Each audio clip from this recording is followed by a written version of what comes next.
Hello મિત્રો, તો હું આજે તમારા માટે લઈને આવી ગયો છું એક વાઈફાઈ કનેક્ટ કરવા માટે તમારે કઈ રીતના આ પ્રિન્ટર છે આપણું 8050 એપ્સનનું, તેને મોબાઈલ સાથે કનેક્ટ કરવા માટેનું એપ્લિકેશન અને કઈ રીતના એને ઇન્સ્ટોલ કરવું તે બધું આજે તમને આ વિડીયોમાં જોવા મળશે. તો આખો વિડીયો જોજો અને ચેનલને સબસ્ક્રાઈબ જરૂર કરજો. તો અહીંયા આપણે પ્રિન્ટર ચાલુ કરેલું જ છે અને એક મોબાઈલ છે જેમાં આપણે વાઈફાઈ કનેક્ટ કરવાનું છે. તેમાં આપણે એક એપ્લિકેશન ડાઉનલોડ કરવી પડશે જે તમને આ મોબાઈલ દ્વારા બતાવવામાં આવી રહી છે.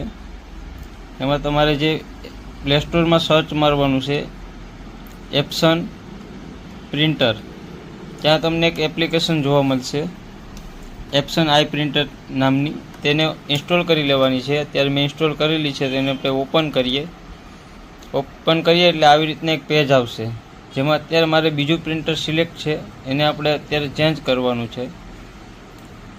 પેલા વાઈફાઈ જાય અને વાઈફાઈ ઓન કરી દઈએ.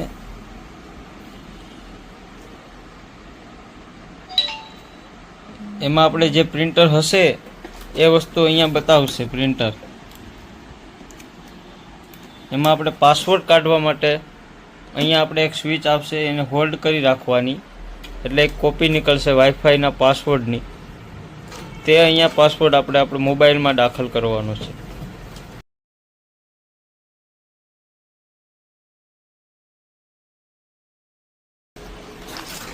અહીંયા આપણે વાઈફાઈનો પાસવર્ડ બતાવી દીધો છે પ્રિન્ટ દ્વારા. તે વાઈફાઈનો પાસવર્ડ છે જે આપણે આપણા મોબાઈલમાં એન્ટર કરવાનો, એટલે આપણા મોબાઈલને પ્રિન્ટર સાથે પેર થઈ જશે. અહીંયા આપણે પાસવર્ડ નાખી દઈએ.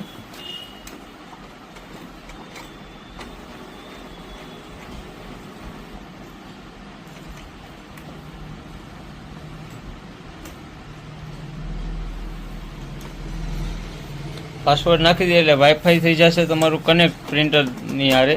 પછી આપણે એપ્લિકેશન જે ડાઉનલોડ કરેલી છે તેને ઓપન કરવાની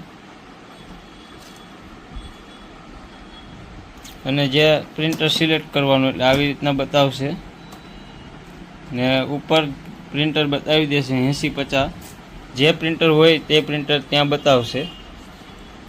ને અહીંયા જે તમે પીસી દ્વારા જે ઓપ્શન આવે તે મોબાઈલમાં પણ તમને મળી જશે.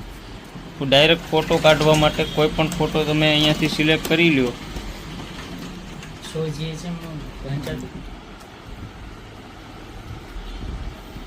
અને તેની ડાયરેક્ટ તમે સેટિંગ કરવું હોય તો સેટિંગ કરી, અહીંયા પેપર સેટિંગ છે, બધી વસ્તુના સેટિંગ આવશે તે તમે સેટિંગ કરી અને ડન કરી દો.